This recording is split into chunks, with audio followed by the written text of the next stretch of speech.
ఓం శ్రీ గురుభ్యో నమః. హరి ఓం. హిందూ ధర్మంలో ఏకాదశి తిథికి ఉన్న ప్రాముఖ్యత అంతా ఇంతా కాదు. అందులోనూ చైత్రబహుళ ఏకాదశి అయిన వరుధిని ఏకాదశి అత్యంత శక్తివంతమైనది. ఎన్ని పూజలు చేసినా ఫలితం దక్కనప్పుడు, తీవ్రమైన అనారోగ్యం లేదా దారిద్ర్యంతో బాధపడుతున్నప్పుడు ఈ విశిష్టమైన వ్రతం ఒక మార్గాన్ని చూపిస్తుంది. వరుధిని ఏకాదశి వ్రతాన్ని ఆచరించడం ద్వారా మార్దాత చక్రవర్తి తను పోగొట్టుకున్న కాలును ఎలా తిరిగి పొందాడో ఆ విధంగానే మనం కూడా శారీరక మానసిక లబ్ధిని పొందగలం. సాక్షాత్తు పరమశివుడు కూడా ఈ వ్రతాన్ని ఆచరించాడంట. అసలు ఈ ఏకాదశికి వరుధిని అనే పేరెందుకు వచ్చింది? వరుధిని అంటే అర్థం ఏమిటి? సాక్షాత్తు శ్రీకృష్ణ పరమాత్మునే ధర్మరాజుకు ఉపదేశించిన ఈ వ్రత మహత్యాన్ని మరియు ఆసక్తికరమైన వ్రత కథను ఇప్పుడు తెలుసుకుందాం. చైత్రమాసం కృష్ణపక్షంలో వచ్చే ఏకాదశిని వరుధిని ఏకాదశి అంటారు. వరుధిని అంటే సంస్కృతంలో కవచం లేదా రక్షణ అని అర్థం. ఒక యుద్ధంలో కవచం సైనికుడిని ఎలా కాపాడుతుందో ఈ వ్రతాన్ని ఆచరించే భక్తుడిని శ్రీ మహావిష్ణువు కూడా అలాగే కాపాడుతాడు. కుబేరుని ఆస్థానంలో వరుధిని అనే అప్సరస నాట్యం చేస్తూ పరధ్యానంతో తాళం తప్పి శాపానికి గురి అవుతుంది. దానికి ప్రాయశ్చిత్తంగా ఈ ఏకాదశి వ్రతాన్ని ఆచరించి శాప విముక్తురాలే తిరిగి పూర్వ వైభవాన్ని పొందడం వలన ఈ ఏకాదశిని వరుధిని ఏకాదశి అని పిలుస్తారు. ఇంకా శివుడు కూడా ఈ వరుధిని ఏకాదశి వ్రతాన్ని ఆచరించి బ్రహ్మహత్య పాపం నుండి విముక్తి పొందాడని పురాణ వచనం. ఒకానొక సమయంలో బ్రహ్మదేవునిపై ఆగ్రహించిన పరమశివుడు ఆయన 4వ శిరస్సును ఖండిస్తాడు. దీనివల్ల శివునికి బ్రహ్మహత్య పాపం చుట్టుకుంటుంది. ఆ కపాలం శివుని చేతికి అంటుకుని విడిపోదు. అప్పుడు శివుడు కూడా ఈ వరుధిని ఏకాదశి వ్రతాన్ని ఆచరించి ఆ కపాలం నుండి మరియు బ్రహ్మహత్య పాపం నుండి విముక్తి పొందుతాడు. వరుధిని ఏకాదశి మహత్యము మరియు వ్రతకథ శ్రీకృష్ణ ధర్మరాజు సంవాదంగా భవిష్యోత్తర పురాణంలోను మరియు పద్మపురాణంలో వర్ణించబడింది. యుధిష్ఠిరుడు శ్రీకృష్ణుడితో ఇలా అన్నాడు: ప్రభు, చైత్రమాసంలోని శుక్లపక్షంలో వచ్చే కామదా ఏకాదశిని మీరు చాలా చక్కగా మరియు సరళంగా నాకు వివరించారు. ఓ ప్రభు, పుట్టిన మరియు జీవించి ఉన్న 4 రకాల జీవులను సృష్టించి పోషించేది మరియు నాశనం చేసేది నీవే. ఇప్పుడు చైత్రమాసంలో వచ్చే తదుపరి కృష్ణపక్ష ఏకాదశి గురించి ఉపదేశించమని కోరుతున్నాను. ఏకాదశి పేరు ఏమిటి? దాని కథ ఏమిటి? ఈ వ్రతం పాటించడం వల్ల ఎలాంటి ఫలితాలు వస్తాయి? ప్రతిదీ క్రమ పద్ధతిలో వివరించండి.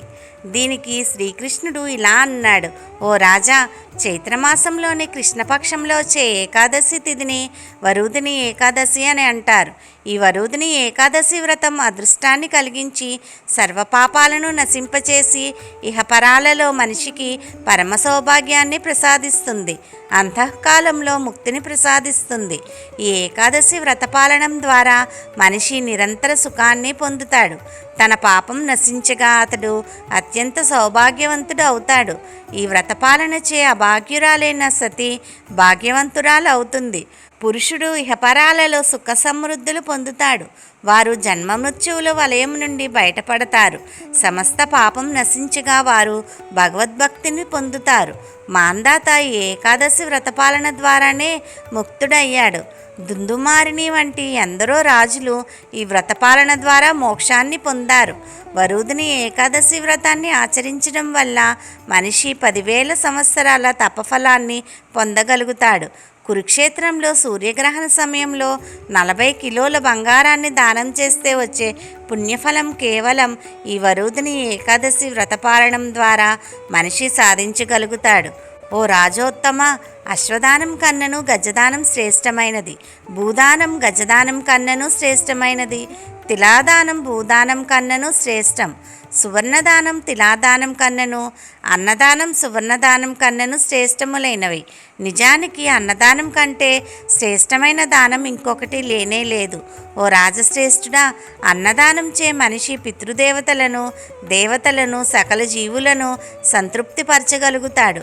కన్యాదానం అన్నదానంతో సమానమని పండితులు చెబుతారు. అన్నదానం గోదానంతో సమానమని సాక్షాత్తుగా భగవంతుడే చెప్పాడు.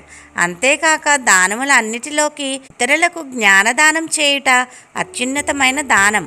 వరుదిని ఏకాదశి వ్రతపాలనంచే మనిషి సమస్త దాన ఫలితాన్ని పొందగలుగుతాడు.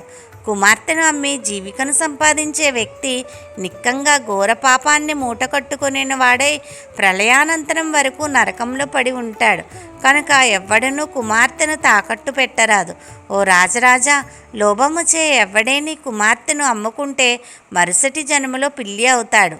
కానీ ఎవడైతే శక్తానుసారము కుమార్తెను ఆభరణాలతో అలంకరించి యోగ్యుడైన వరుడికి దానం చేస్తాడో అతనికి పుణ్యపరిపాకాన్ని యమరాజు యొక్క ప్రధాన కార్యదర్శి అయిన చిత్రగుప్తుడైనా గణించలేడు. ఏకాదశి వ్రతాన్ని పాటించేవాడు కంచుపాత్రలో భుజించరాదు, మాంసభక్షణం చేయరాదు, ఎర్రపప్పును, శనగపప్పును, పాలకూరను, తేనె, ఇతరులు వండిన దానిని ఒకమారు కంటే ఎక్కువగా తినరాదు. ఏకాదశికి ముందు రోజు నుంచే మైథున క్రియలో పాల్గొనరాదు. జూదం, నిద్ర, తాంబూల సేవనం, ఇతరులను నిందించుట, పాపితో మాట్లాడుట, క్రోధి అగుట, ఏకాదశి రోజు అబద్ధం చెప్పుట వంటివి ఎంతమాత్రం చేయరాదు. ఏకాదశి మర్నాడు కూడా మనిషి కంచుపాత్రలో భుజించరాదు. మాంసభక్షణం, ఎర్రపప్పు వంటివి తినరాదు. తేనెను త్రాగరాదు. అసత్య భాషణం, వ్యాయామం, కష్టించి పనిచేయడం, 2 పూటల భోజనం, మైథున సంభోగం, గుండు గీసుకునుట లేదా గడ్డం చేసుకొనుట, శరీరానికి తైలమర్దనం చేయరాదు. ఏకాదశి వ్రతభంగానికి దారితీసే ఈ నిషేధాలను జాగరూకతో పాటించాలి. ఇతర నిషేధాలను ఈ 3 రోజులే కాకుండా ఎప్పటికీ పాటించాలి. ఈ నియమ నిబంధనలను అనుసరించి వరుదిని ఏకాదశి వ్రతాన్ని పాటించే వ్యక్తి సమస్త పాపదూరుడై పరమగతిని పొందుతాడు.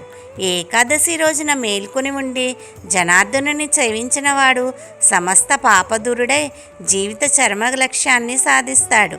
ఈ ఏకాదశి మహిమను వినినవాడు, చదివినవాడు 1000 గోవుల దాన ఫలితాన్ని నిక్కంగా పొందుతాడు. పాపముక్తుడై అతడు విష్ణుపదాన్ని చేరుకుంటాడు. ఇప్పుడు నేను ఈ వరుదిని ఏకాదశి వ్రత కథను గురించి చెప్పబోతున్నాను. శ్రద్ధగా విను. పూర్వకాలంలో నర్మదా నది ఒడ్డున మాందాత అనే రాజు పరిపాలించేవాడు. ఆ రాజు చాలా తపస్వి, దానశీలి అని చెబుతారు. ఒకప్పుడు ఆ రాజు అడవి మధ్యలో తపస్సులో మునిగి ఉన్నాడు. కొంతసేపటికి ఒక అడవి ఎలుగుబంటి అక్కడికి వచ్చి తపస్సులో మునిగి ఉన్న రాజు కాలును నమలడం ప్రారంభించింది. కొంత సమయం తర్వాత ఎలుగుబంటి రాజు కాలును నమిలి అతన్ని అడవిలోకి లాగింది. ఎలుగుబంటి రాజును లాగుతున్నప్పుడు ఆ సమయంలో రాజు చాలా భయం, ఆందోళనకు గురవుతాడు.